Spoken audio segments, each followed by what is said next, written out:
Let's begin with super interesting numbers about riches to rags stock Yes Bank. Look at the chart.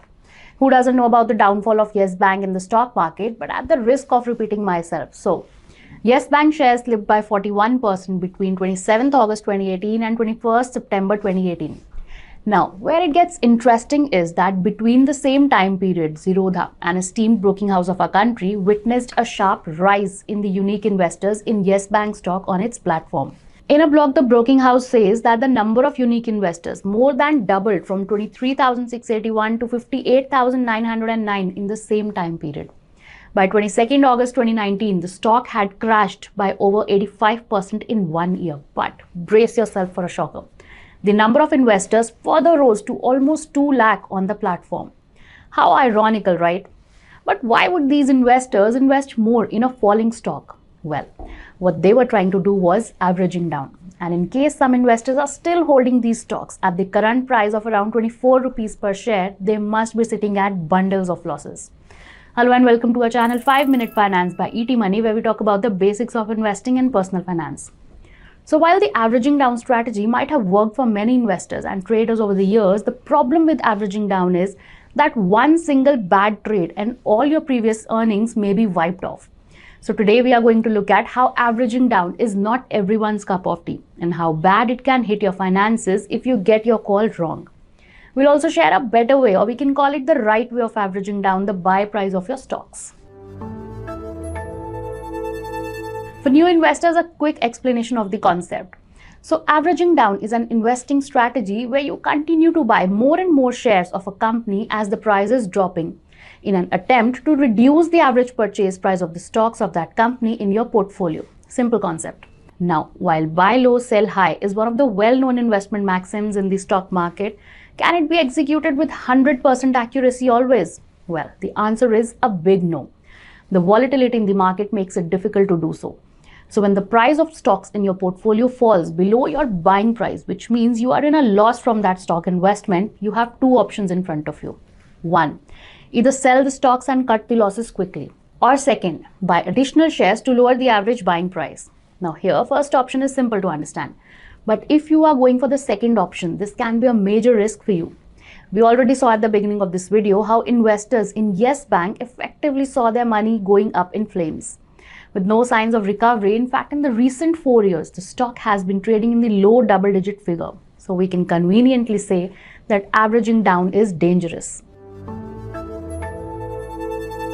Many new and enthusiastic investors believe that no matter the market ups and downs, investing in stocks usually make money over the long time period. Because of this belief, they often hold on to the stocks or buy more when their prices drop.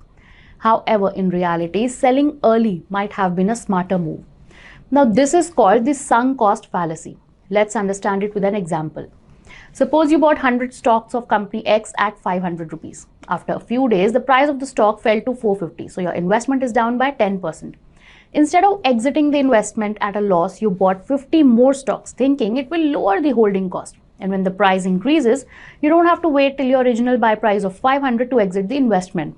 But against your expectations, the stock price further fell down to 300 rupees in the next 3 months.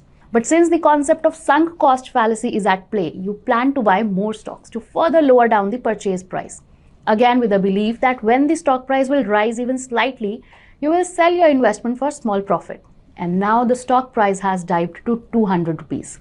So instead of initially cutting your losses at 5,000 rupees, you are now sitting at a massive loss of 52,500.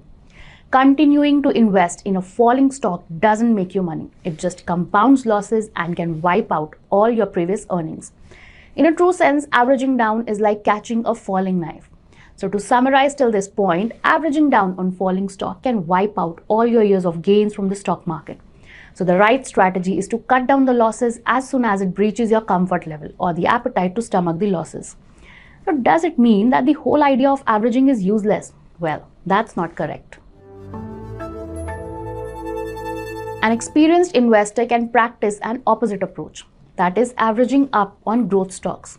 Now very quickly, so growth stocks are referred to as those stocks whose revenues, profits or cash flows are expected to increase at a faster rate than its peers and competitors. Stocks like Bajaj Finance, Solar Industries, Havells and Polycab are some of the growth stocks of the past. So when you average up on growth stocks, you are betting on a winning stock, not on a failing stock. Another major advantage of averaging up is the chances are that you get to own a potential multi-bagger. But as they say, it's easier said than done. It is very hard to pinpoint which stocks will become a multi-bagger 5 years down the line.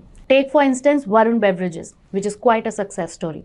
They are one of the largest franchisee of PepsiCo outside the US and manufactures all Pepsi soft drinks like Pepsi, Pepsi Black, Mountain Dew, Sting, 7-Up, Mirinda Orange, 7-Up Nimbus Masala Soda, Tropicana Juice, Gatorade and many more in India. They started very small in 1996, but by 2013 they got all licenses to produce Pepsi's range of soft drinks.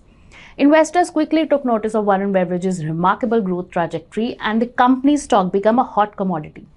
The moment the company hit a key milestone in terms of revenue or profit growth, the stock price soared. Averaging up in this stock could have kept you at the forefront of the increase in stock price. In the last 5 years, the stock has risen by more than 12 times, from 140 rupees to 1674. So with the hope that you would have understood the dangers of averaging down and the right way to averaging, we have come to the end of this video. Hope you found this information useful. Please share it with your friends and colleagues and don't forget to subscribe and hit the bell icon. Mutual fund investments are subject to market risks. Read all scheme-related documents carefully.